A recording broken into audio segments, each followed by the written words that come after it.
there is a version of you that was supposed to exist by now.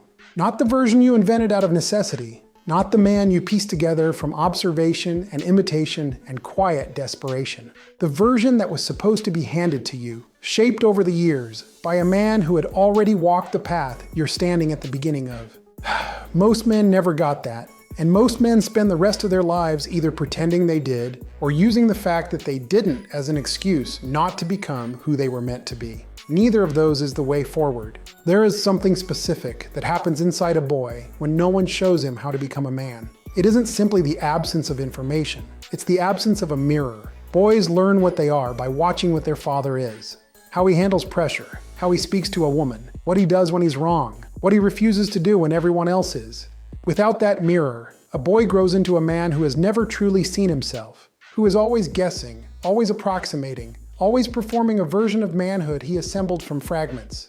What I want to talk about today is the work that most men won't do, and most men won't even name. The work of becoming the man no one taught you to be. I was 18 years old the first time I had to make a decision that required a man's wisdom. I don't mean a big life event, I mean something smaller and more revealing than that. I was standing in a parking lot in South Atlanta and a situation had developed. The kind of situation where the wrong move follows you for years, and the right move requires you to swallow something in your chest that is demanding the opposite. I had no script for it. I had no internal voice that sounded like experience, like weight, like someone who had been in that spot before and come out on the other side with their dignity intact. What I had was the feeling of reaching into a room and finding it empty. My father was present in my childhood in some ways, and absent in the ways that mattered most for that moment. I don't say that as accusation. I say it as observation, because the point isn't the wound. The point is what you do when you discover the wound is a door, not a wall. I stood in that parking lot and I made a choice. It wasn't the right one, and I didn't have enough formation to know why, not then. But I remembered the feeling of not having a voice inside that sounded like guidance, of operating purely on instinct that had never been trained, emotion that had never been directed, and pride that had never been submitted to anything larger than itself. That moment became a reference point. It became the beginning of a question I've been answering ever since. What do you do when you have to build the house with no blueprint? And the house is you. Here's what the culture offers men who grew up without this formation. On one side, therapy culture says the wound is the story, that the absence of a father is a trauma to be processed, a thing that happened to you, a chapter in a narrative of victimhood that, once acknowledged, becomes your identity. There's enough truth in this to make it seductive. The wound is real, the consequences are measurable. But a man who only learns to name what happened to him and never learns to build something out of the other side of it has simply traded one kind of paralysis for another.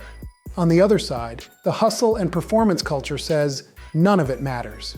Outwork it, out-earn it. The only therapy is results. This sounds like strength, but it is often avoidance, a way of staying perpetually in motion, so you never have to stop and confront the vacancy at the center of your formation. These men build empires on a foundation they've never examined, and at some point, the ground shifts. What neither of these frameworks offers is the thing men who grew up this way actually need. Not sympathy and not suppression, but formation. Intentional, deliberate, self-directed formation. The willingness to become both the father and the son. To give yourself the thing that was not given to you. The culture does not teach men how to do this, because the culture has largely forgotten that it was supposed to be handed down, person to person, father to son, with skin in the game and time invested. When that transmission fails, the culture offers substitutes: content, comfort, chemicals, performance. All of them fill the gap without closing it. The men who actually become whole are the men who refuse the substitutes and do the harder thing. The work of becoming the man no one taught you to be begins with a single act of clarity. And that act is this. You have to decide that your formation is your responsibility now. Not because what happened was your fault. It wasn't. The absence of a father is not a judgment on a boy, but you are no longer a boy. And the man you are becoming will either be shaped by intention or he will be shaped by default. By whatever the environment, the algorithm, the peer group, and the path of least resistance conspire to make you. That is the honest truth of what it means to be unformed. Not that you will stay that way, but that something else will do the forming if you don't. The first thing a man in this position must do is name what he needed and did not receive. Not to live in that naming, but to stop pretending the gap doesn't exist. A man who pretends he is whole does not pursue wholeness. He performs it.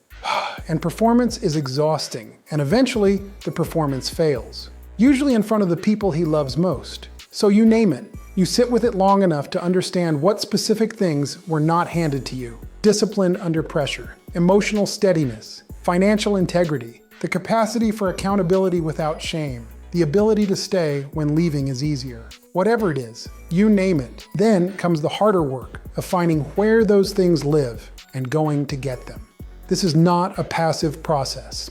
Men who are building their own formation do not wait to be mentored. They seek it. They find the men who are further along and they ask specific questions. They read not for entertainment, but for instruction, taking authors like a dead father's wisdom, extracting what is applicable, and living with it long enough to let it become behavior, not just information. They put themselves in environments that require more of them than comfort does, because formation only happens under resistance. You do not become disciplined in a comfortable room. You become disciplined on the other side of a decision it would have been easier not to make.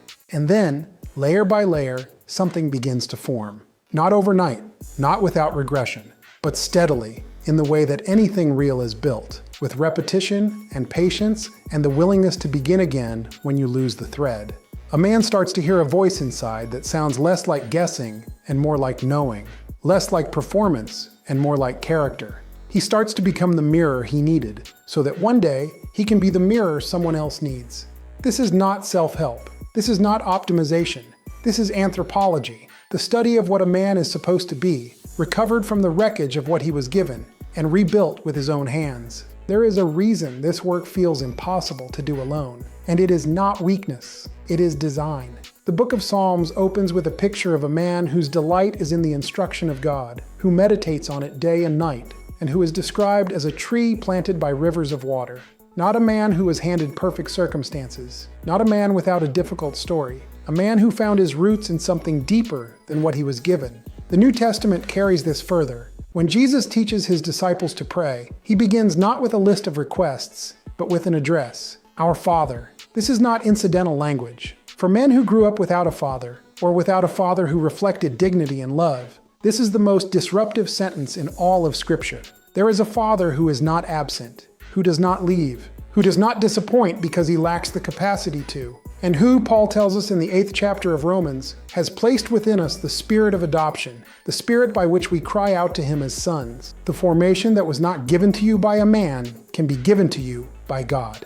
Not magically, not bypassing the hard work of becoming, because God is not in the business of removing the crucible. He is in the business of being present in it. But the man who walks into that formation alone, with nothing but his own will as a resource, will eventually run out. The man who walks into it with the conviction that there is a Father who is not indifferent to his becoming, that man has access to something that cannot be depleted. This is the foundation underneath the framework. You build the discipline, you seek the mentors, you do the work. And underneath all of it is the theological reality that your identity was spoken before your father had a chance to confirm or deny it. You were known, you were named, you are being formed towards something. That is not a sermon. That is an anchor. There is one thing I want you to do today. Not a habit to start, not a system to download. One thing. Find somewhere quiet before the noise of the day fully arrives, and ask yourself this question honestly. Who has been doing my forming? The answer to that question is either reassuring or it's revealing, and either way, it is useful. Because the man you are right now is the product of what has been shaping you, and the man you become from here is the product of what you choose to let shape you. You did not choose to grow up without what you needed, but you are choosing right now whether you stay in that story or whether you begin to write the next one. You are not the sum of your father's absence. You are the man who decided to build what was not given to him. That is the legacy a man leaves, not just to his children, but to himself. And it starts here. Say this aloud if you mean it. I am not waiting to be made. I am already being built. Men take time to let that sink in. You got this, so go be legendary.